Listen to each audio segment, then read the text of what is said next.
'Cause tonight, the sun's shining bright. The life of you and I. Hey, we brought you some stuff from Atlanta. Jordan, Uh-oh. I know it's not. This is tight. Listen, I know it's. Yo, I know. This is hey. professional. It's not anything Alabama Crimson Tide, and it's not the New York Knicks, but it's all good, you know? It didn't. No, I didn't know. what did you think? No, we can't say. I didn't know. Like, okay. We- Yeah, nice. Look, I'm brave. You are. You're very. Oh, he'll be telling jokes all day, ladies. I'm full of dad jokes. So man. I want to just let everybody know. You tell them what kind of schedule you're on, because we were just talking about this before. Yeah. You travel a lot, and I don't know Yeah. how you do it. I don't either.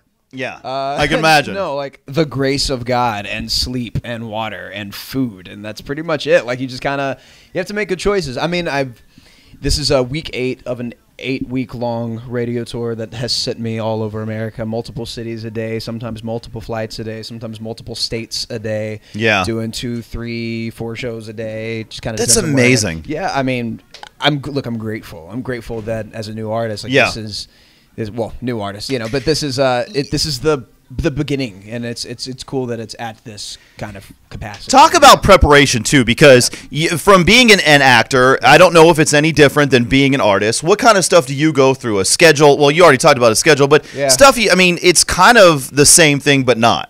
Yeah, kind of. I mean, you know, it's the same thing in terms of having to do, to deal with people and being on, and making sure that everybody's treated with decency and respect, and that you continue to make good choices to maintain a weird schedule. Like and as an actor, you can be called at 4 or 5 a.m. sometimes and work all day. Sometimes be called at 6, 7 p.m. and work all night and go home when the sun's coming up. And it varies, and this kind of thing too is a little different just because I'm on different time zones all the time. Right. Constantly different.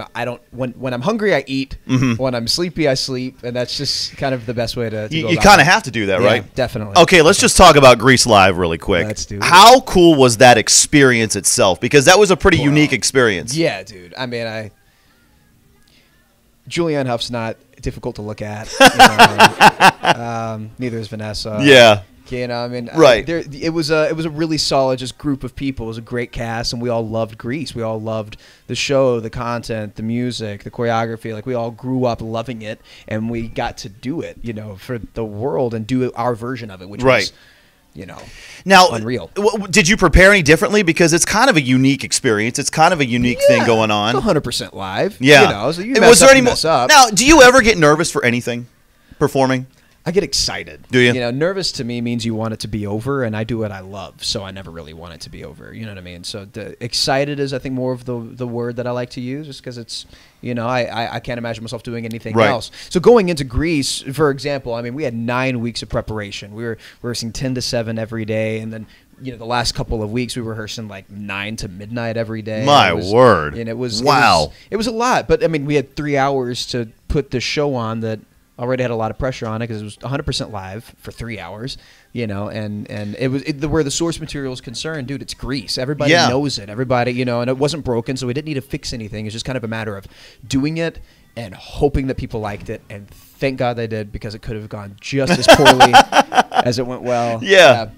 Well, I can tell, when we got to hang at the Grammys for a little bit, I know I'm name dropping here. Yeah. But no, I can see that you really are excited for what you're putting out in music. Let's talk about your single, All About Us, because I know there are a lot of stations playing, and you seem like you get geeked. You be the guy that gets really geeked when your song comes on the radio. Oh, yeah. Like high-pitched screams. Oh, my goodness! It's tight, dude. Yeah. It's crazy. Sorry for the frequency, by the way.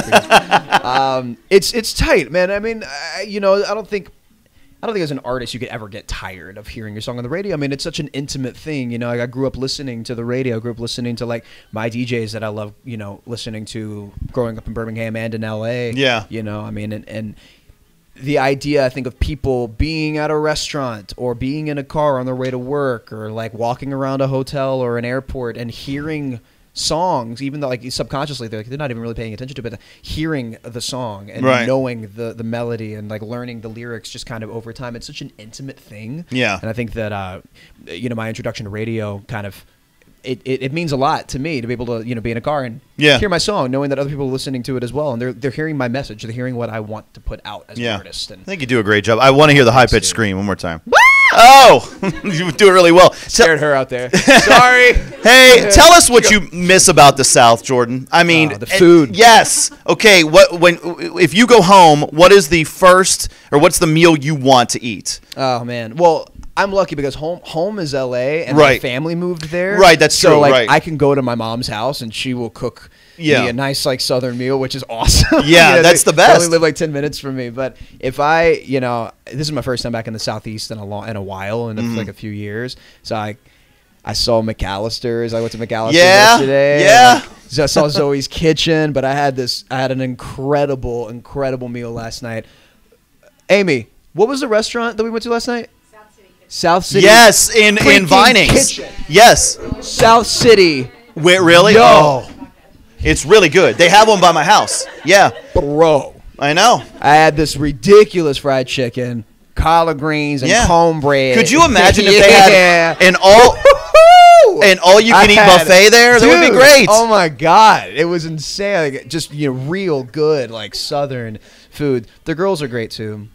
There's a different, like, Of course. I swear, like I feel like the most beautiful girls reside in the Southeast. What do you think, ladies, there's right? that kind Yeah. of- I'm being honest. Like, there's that kind of like corn-fed Southern mentality that I there's just the kind of this natural beauty that Yeah. girls have in the Southeast that I don't know. I mean, I grew up with it, and so I'm glad we're going to have that on the radio, that part. That's going to be good. So let's get some questions from you guys. Just raise your hand and we'll get them out. Go ahead. What's your name?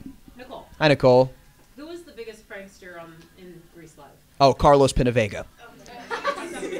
What, Without question. what was one of the pranks he Yeah. pulled? Well, there was like super elaborate prank that he pulled. He's the guy that will come up with an idea and do it. Like he's like, we won't talk about it. Like if he comes up with something, he's gonna go home and make the thing happen.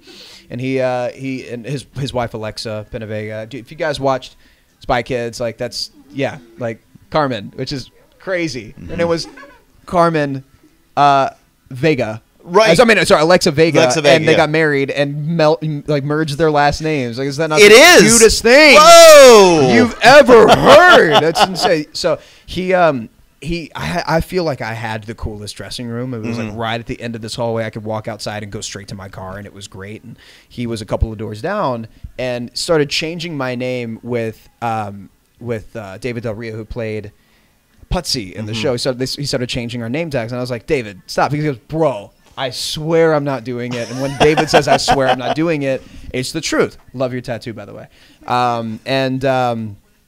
He kept doing it, kept switching them back. And then eventually I went to work, and my name on the thing was Jordan Del Rio. And I was like, all right.